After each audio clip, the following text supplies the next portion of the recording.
যে যিমান ল'ৰা-ছোৱালীয়ে পাছ কৰিলে কলেজত মিছন যিসকলে লাখপতি বাইদেউৰ ফৰ্ম ফিল আপ কৰিলে তেওঁলোকক খুব কম দিনৰ ভিতৰত এবাৰ যিসকল ল'ৰা-ছোৱালীয়ে মেট্ৰিক পাছ কৰিছে তেওঁলোকৰ কাৰণে এটা বৃহৎ ডাঙৰ ঘোষণা কৰিছে অসমৰ মুখ্যমন্ত্ৰী হিমন্ত বিশ্ব শৰ্মাই। সকলোকে নমস্কাৰ জনাই নতুন এটা ভিডিঅ'লৈ স্বাগতম জনালো। আশা কৰোঁ সকলো ভালে কুশলে আছে। যেহেতু আপোনালোকে গম পাইছে অসমত প্ৰথম পৰ্যায়ে ভোট গ্ৰহণ হৈ গৈছে আৰু ছেকেণ্ড পৰ্যায়ৰ ভোট গ্ৰহণৰ কাৰণে নিৰ্বাচনী প্ৰচাৰ চলাই আছে আৰু সেই নিৰ্বাচনী প্ৰচাৰতে অসমৰ মুখ্যমন্ত্ৰী হিমন্ত বিশ্ব শৰ্মাদেৱে বৃহৎ ঘোষণা কৰিছে যে লাখপতি বাইদেউসকলে যদি ফৰ্ম ভৰোৱা নাই তেতিয়াহ'লে ফৰ্ম ভৰাই দিয়ক। আপোনালোকে কেতিয়া পইচা পাব, কেতিয়া আপোনালোকৰ একাউণ্টলৈ পইচা ট্ৰেন্সফাৰ হ'ব, লগতে 50,000 ল'ৰা-ছোৱালীয়ে এই বছৰৰ ভিতৰতে চাকৰি পোৱাৰ তেওঁ ঘোষণা কৰিছে।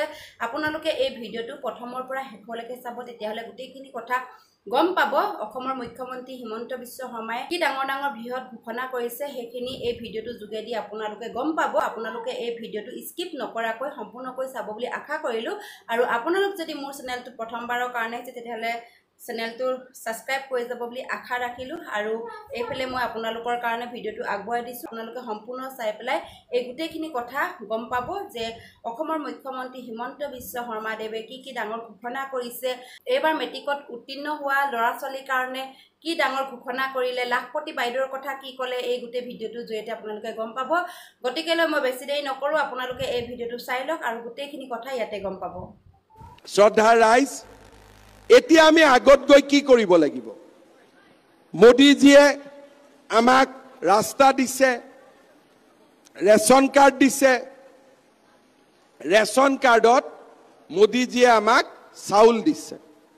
তাৰ লগত মোদীজীয়ে আমাক আয়ুষ্মান ভাৰতৰ কাৰ্ড দিছে, যি কাৰ্ডত আমি 5 লাখ টকালৈকে বিনামূলীয়াকৈ চিকিৎসা ল'ব পাৰোঁ। দিছপুৰৰ পৰা আমি আপোনালোকৰ কাৰণে কি কৰিছোঁ? আজি অসমত আমি এটা নতুন আঁচনি আৰম্ভ কৰিছোঁ। আঁচনিটোৰ নাম হ'ল অৰুণোদয়। অৰুণোদয় মানে কি? যে মহিলাসকলক বেংকৰ একাউণ্টত আমি 1250 টকা আমি মাহৰ 10 তাৰিখে জমা দিওঁ, হয়নে নহয়? এতিয়া কোনে কোনে অৰুণোদয় পোৱা নাই হাত দাঙকচোন।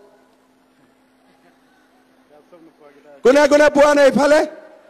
আচ্ছা, কোনে কোনে অৰুণোদয় পাইছে হাত দাঙক। কোনে কোনে পাইছে?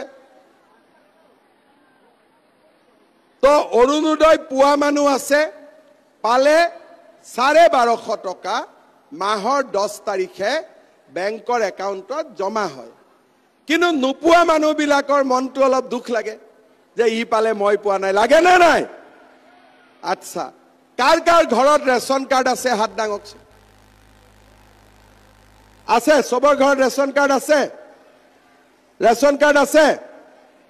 এতিয়া এইবাৰ মই কি সিদ্ধান্ত লৈছোঁ যে আমাৰ বৈঠালাংচু আৰু আমৰি সমষ্টিত যাৰ যাৰ ঘৰত ৰেচন কাৰ্ড আছে তাকে আমি এটা অৰুণোদয় আঁচনি দি দিম। তাৰমানে ৰেচন কাৰ্ড থাকিলে আপোনালোকে আৰু অৰুণোদয়ৰ কাৰণে এপ্লিকেশ্যন কৰিব নালাগে। যাৰ যাৰ ৰেচন কাৰ্ড আছে তাৰ নাম, তাৰ নম্বৰ চৰকাৰৰ লগত আছে, আৰু যাৰ যাৰ ৰেচন কাৰ্ড আছে তাকে আমি এটা অৰুণোদয় আঁচনি দিয়াৰ ব্যৱস্থা কৰিম। হ'ব? আমাৰ বৈঠালাংচু, আমৰি, আপোনালোকে লাখপতি বাইদেউৰ কথা শুনিছেনে নাই? কোনে কোনে লাখপতি বাইদেউৰ ফৰ্ম ফিল আপ কৰিছে? আপোনালোকে কৰিছে। আৰু এইফালে কৰিছেনে নাই লাখপতি বাইদেউৰ ফৰ্ম? যিসকলে লাখপতি বাইদেউৰ ফৰ্ম ফিল আপ কৰিছে তেওঁলোক, আৰু যিসকলে কৰা নাই তেওঁলোককো মই অনুৰোধ কৰিম যে আপোনালোকে মহিলাৰ আত্মসহায়ক গোট বনাব। তেতিয়া এই লাখপতি বাইদেউৰ আপোনালোকে ফৰ্ম পাব। যিসকলে লাখপতি বাইদেউৰ ফৰ্ম ফিল আপ কৰিলে তেওঁলোকক খুব কম দিনৰ ভিতৰতে তেওঁলোকৰ বেংক একাউণ্টত মই 10,000 টকা পঠাই দিম। যোনে যোনে ফৰ্ম ফিল আপ কৰিলে, যোনে যোনে ফৰ্ম ফিল আপ কৰা নাই, কাউন্সিলক কৈ মই তেওঁলোকৰ আৰু এবাৰ ফৰ্মটো ফিল আপ কৰাই লৈ ল'ম। এইটো মহিলাৰ কাৰণে আমি এইটো আঁচনি দিছোঁ। শ্ৰদ্ধাৰ ৰাইজ, আমাৰ ল'ৰা ছোৱালী আছে, ঘৰত চাকৰি নাই। এতিয়া আমাৰ চাকৰি এটা আমাক লাগে। যোৱাবাৰ যেতিয়া আমাৰ বিজেপিৰ চৰকাৰ হ'ল, তেতিয়া মই ৰাইজক কৈছিলোঁ যে যদি বিজেপিৰ গভৰ্ণমেণ্ট হয়, মই 1 লাখ ল'ৰা ছোৱালীক চৰকাৰী চাকৰি দিয়াৰ ব্যৱস্থা কৰিম। আজি আমি 1 লাখ ল'ৰা ছোৱালীক চাকৰি দিলোঁ। কোনেও টকা পইচা ঘোষ দিব নালাগে, বিনা পইচাত আজিকালি চৰকাৰী চাকৰি হয়। আৰু কাৰ্বি আলঙৰ ল'ৰা ছোৱালী এইবাৰ আনকি মেজিষ্ট্ৰেটো হৈছেগৈ। অকল 3rd গ্ৰেড 4th গ্ৰেড নহয়, তেওঁলোকে এইবাৰ মেজিষ্ট্ৰেটৰো চাকৰি পাইছে। আজি মই আপোনালোকক ক'ব খুজিছোঁ যে মই অসমত আকৌ এই বছৰৰ ভিতৰতে নতুনকৈ 50,000 চৰকাৰী চাকৰি দিম। 50,000 আমাৰ ল'ৰা ছোৱালীসকলে জুলাই মাহত পুলিচৰ দৌৰা আৰম্ভ হ'ব। ছেপ্টেম্বৰ অক্টোবৰত গ্ৰেড 3 গ্ৰেড 4 মেজিষ্ট্ৰেট। আমাৰ যাতে ৱেষ্ট কাৰ্বি আলঙৰ ল'ৰা ছোৱালীসকলে এই পৰীক্ষাবিলাকত এপিয়াৰ কৰে। হিল ৰিজাৰ্ভেশ্যন আছে, যাৰ হিলছ ট্ৰাইবৰ ৰিজাৰ্ভেশ্যন নাই, তেওঁলোকেও মেৰিটত গভৰ্ণমেণ্ট চাকৰি পাব পাৰিব।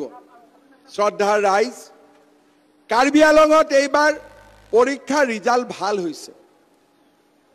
ৱেষ্ট কাৰ্বি আলঙত আমি গভৰ্ণমেণ্ট কলেজ আৰু বিভিন্ন শিক্ষানুষ্ঠান আমি পতাৰ কাম হাতত লৈছোঁ। কিন্তু ল'ৰা ছোৱালী যদি কলেজত নাযায়, তেতিয়াহ'লে চাকৰি বাকৰিবোৰ ৱেষ্ট কাৰ্বি আলঙৰ ল'ৰা ছোৱালীয়ে নাপাব। সেইকাৰণে মই গাৰ্জেনসকলক ৰিকুৱেষ্ট কৰিম, আপোনালোকে যেন ল'ৰা ছোৱালীক কলেজলৈকে পঠাব। কলেজলৈকে কেনেকৈ পঠাম? বোলে CMAটো কৈছে কলেজত পঠাব লাগে, কিন্তু এডমিশ্যন ল'লেইতো 15,000 টকা লাগে। টকাটো ক'ত পাম? অহা যোৱা কৰিবৰ কাৰণে আমাক টকা লাগে। ল'ৰা ছোৱালীক টকা ক'ৰ পৰা দিম? কিতাপ কিনিবৰ কাৰণে টকা লাগে। ল'ৰা ছোৱালীক আমি টকা ক'ৰ পৰা দিম? হয়, সমস্যা আছে, দুখীয়া মানুহ, টকা ক'ৰ পৰা পাব? সেইকাৰণে ছোৱালীক বিয়া দি দিয়ে, ল'ৰাবিলাকে ইটো সিটো কাম কৰি পৰিয়ালটো চলায়। এইবাৰ মই আপোনালোকক ক'ব খুজিছোঁ যে মেট্ৰিকত যিমান ল'ৰা ছোৱালী এইবাৰ পাছ কৰিলে, কলেজত এডমিশ্যন মই এইবাৰ বিনামূলীয়াকৈ কৰি দিম, কোনেও 1 টকাও দিব নালাগে। যিমানে মেট্ৰিক পাছ কৰিলে তেওঁলোকৰ ল'ৰা ছোৱালী কলেজত এডমিশ্যন ল'ব, 1 টকাও এডমিশ্যন ফিজ দিব নালাগে।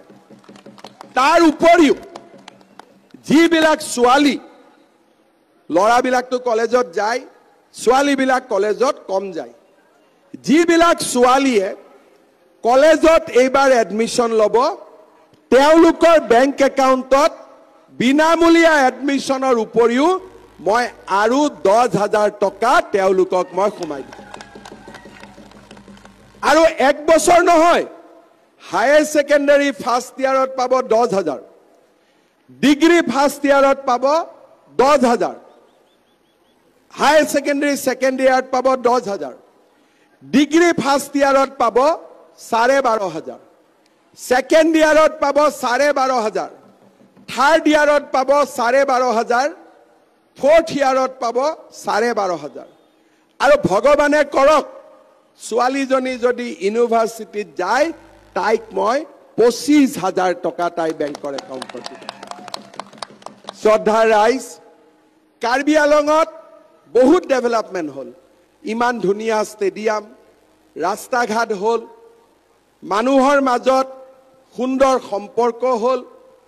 বিজেপি চৰকাৰে কাৰ্বি আংলঙলৈ স্থায়ী শান্তি লৈ আহিলে।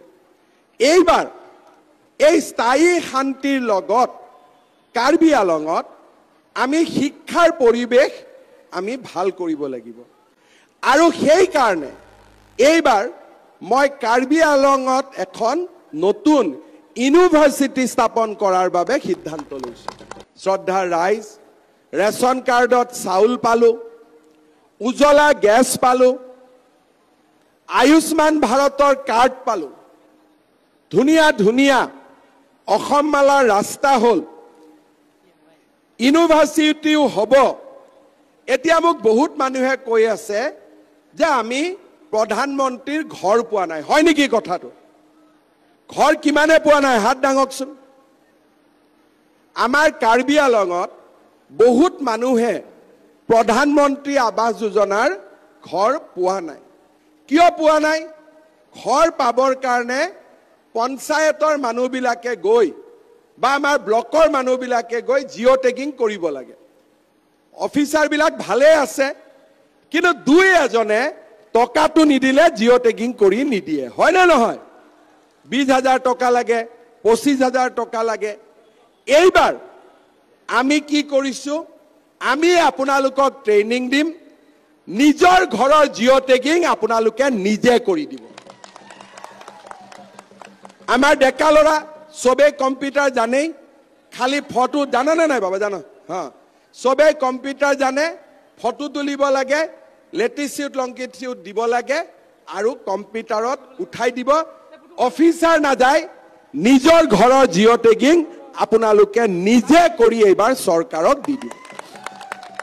শ্ৰদ্ধাৰ ৰাইজ, থাকা ঘৰ, খোৱা পানী, ৰাস্তা, হস্পিটালৰ খৰচ, বিনামূলীয়া চাউল, বেমাৰ হ'লে কাৰ্ড, ঘৰে ঘৰে অৰুণোদয়, ছোৱালীৰ পঢ়াৰ খৰচ আৰু লাখপতি বাইদেউ, আমি যিমানখিনি কাম আপোনালোকৰ কাৰণে কৰিব পাৰোঁ, আমি সকলো কাম হাতত লৈছোঁ। আপোনালোকে মাত্ৰ আমাক সহায় কৰক, আপোনালোকে আমাক আশীৰ্বাদ কৰক। কেনেকৈ আশীৰ্বাদ কৰিব? ইলেকশ্যনৰ দিনা আপোনালোকে ভোটিং মেচিনত পদুম ফুলৰ ছবিত ধুনীয়া কৰি টিপি দিব। হ'ব? হ'ব? আৰু পদুম ফুল কেই নম্বৰত আছে? 1 নম্বৰত আছে। কেই নম্বৰত আছে? পদুম ফুলটোত আপোনালোকে টাপাচ কৰি মাৰি নিদিব, একদম মৰমত মাৰিব। হ'ব? শব্দটো কুটুক কৰি উঠিব, ভোট হৈ গ'ল। পদুম ফুলটো কলা হৈ যাব লাগিব, মানুহে গম পাব যে ইয়াত বিজেপিয়ে বিজেপি, বেলেগ চিনৰ কাম নাই ইয়াত। হয় নে নহয়? মই ঠিক কৈছো নে? সকলোৱে 1 নম্বৰ মেচিনত 1 নম্বৰত আছে। অমৰ সিং টিচুক আমি ভোট দিম, নৰেন্দ্ৰ মোদীক আমি প্ৰধানমন্ত্ৰী পাতিম। হ'ব? সকলো ৰেডি? বহুত গৰম হৈ আছে, মই বহুত দেৰি আপোনালোকক আমনি নকৰোঁ। আজি ইমান গৰম, দিনৰ 2টা বাজিছে, আপোনালোকতো 11টাতে আহিছে কিজানি, হয়নে নহয়? নে 10টাতে আহিছে? ইমান কষ্ট কৰি আপোনালোক আহিছে, মই সঁচাকৈ মোৰ মনটো বহুত ভাল লাগিছে আপোনালোকক দেখি। মই আপোনালোকক আকৌ এবাৰ মোৰ নমস্কাৰ জনাইছোঁ সকলোকে। ঠিক আছে?